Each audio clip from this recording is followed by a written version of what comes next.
Assalamualaikum warahmatullahi wabarakatuh. Perkenalkan Pak, nama saya Nisa Putri Serdar dan kawan saya. Nama saya Asih Putri.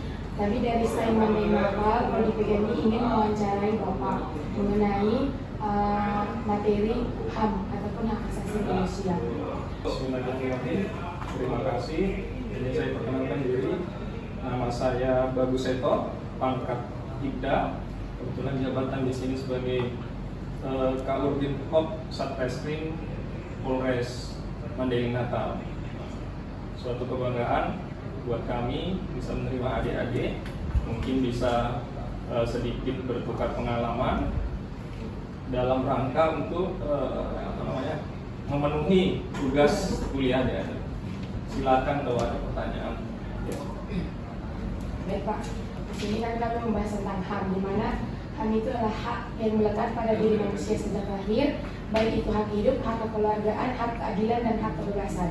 Nah, Pak, kami mengambil salah satu kasus, di mana kasus ini mengenai OPM atau Organisasi Papua Merdeka yang ingin melepaskan diri dari negara Republik Indonesia.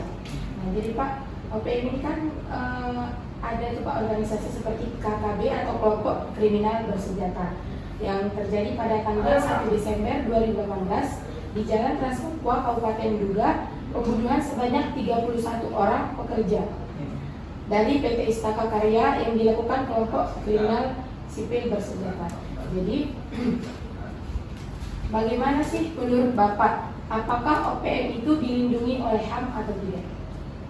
Baik, saya akan menjawab. Yang pertama, OPM ya.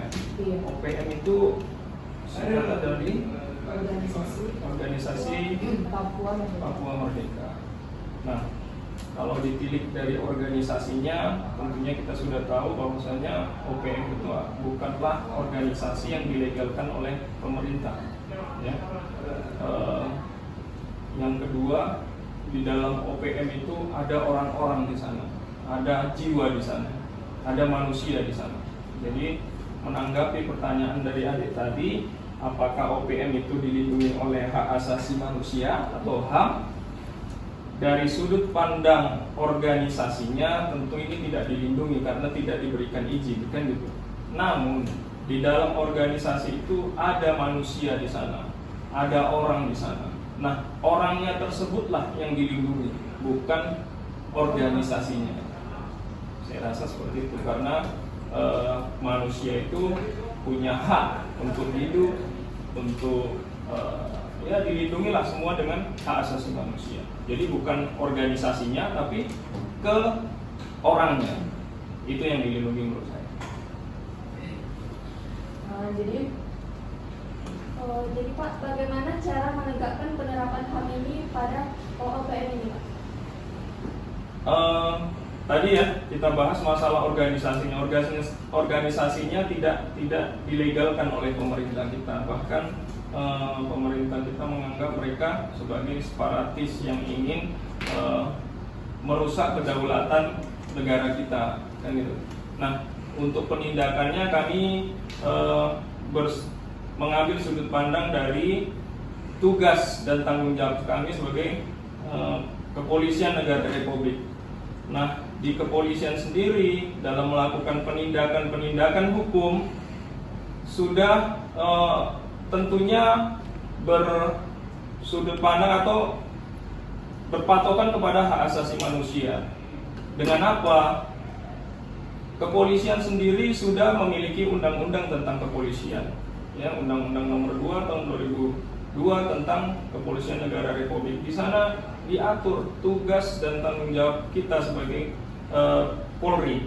Nah, dalam hal penindakan seperti kami dalam hal penyidikan itu juga sudah diatur dalam Peraturan Kapolri Nomor 6 Tahun 2019 tentang penyidikan tindak pidana. Artinya, setiap tindakan kami sebagai Polri dalam melakukan penindakan hukum sudah dinaungi, sudah ada aturan.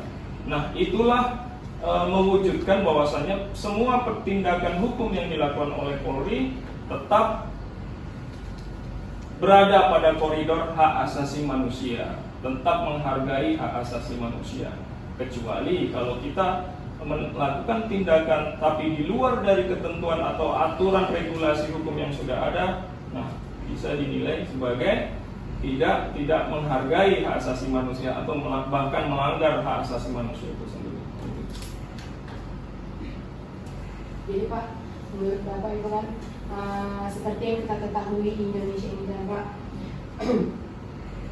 banyak orang yang melanggar, tapi sanksi-sanksi yang diberikan itu tidak ditindaklanjuti Pak. Itu bagaimana menurut Bapak, apa sanksi yang diberikan oleh kasus yang diberikan Kapolri ataupun penindak hukum terhadap kasus KKB gitu?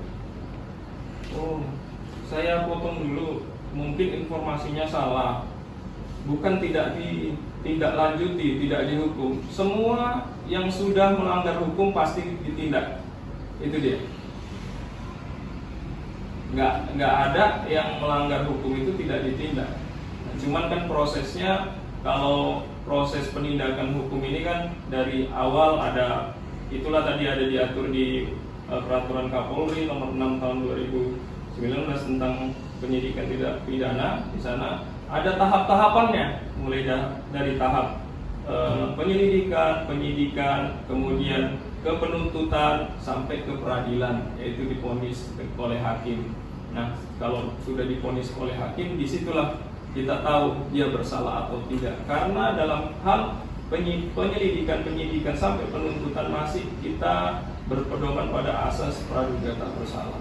Nah, jadi mungkin informasi yang diterima adik-adik tidak ada miss mungkin ya.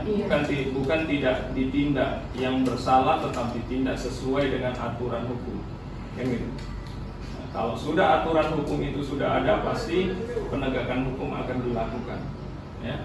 Tidak ada suatu perbuatan pidana itu dapat dihukum apabila aturan itu belum ada.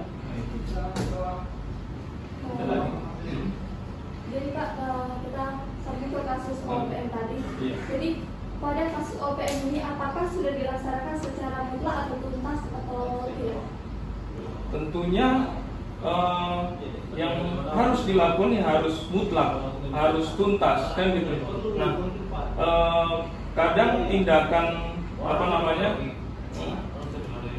tindakan hukum itu tidak harus memvonis orang itu semua bersalah sih. Ada upaya untuk memperbaiki kayak seperti OPM lah, OPM. Nah, di sana nasionalisme mereka kan kurang, sehingga mereka merasa ingin merubah kedaulatan negara mereka sendiri kan gitu kan. Nah, jadi pemerintah itu tidak semata-mata menghukum dia ataupun menjudge dia bersalah, tapi lebih dari itu, selain diberikan tindakan hukum, mereka juga dibina supaya kembali ke jalan yang benar, ke negara yang berdaulat, yaitu negara Republik Indonesia. Mungkin selama ini ada pihak-pihak lain yang merusak opini mereka sehingga mereka ingin keluar dari kedaulatan negara Republik. Jadi bagaimana menurut Bapak cara menjaga HAM agar selalu diterapkan? HAM agar selalu diterapkan. Kalau HAM agar selalu diterapkan, ya ikuti aturan. Ya, negara kita negara hukum, ya kan? Ada Undang-Undang Dasar 45, ada Pancasila yang menjadi dasar negara kita. Nah, selama itu kita jaga, selama itu kita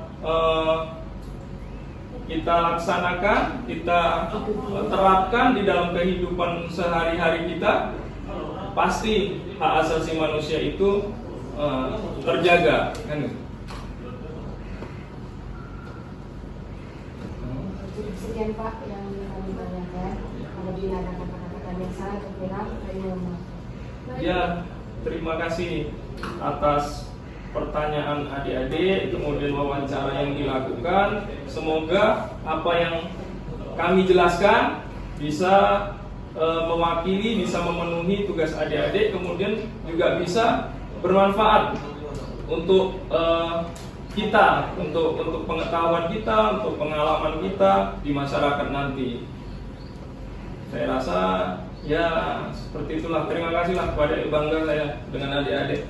Terima kasih. Kami juga mengucapkan terima kasih kepada Bapak karena sudah dapat meluangkan waktu Bapak untuk pada kami untuk melakukan wawancara ini.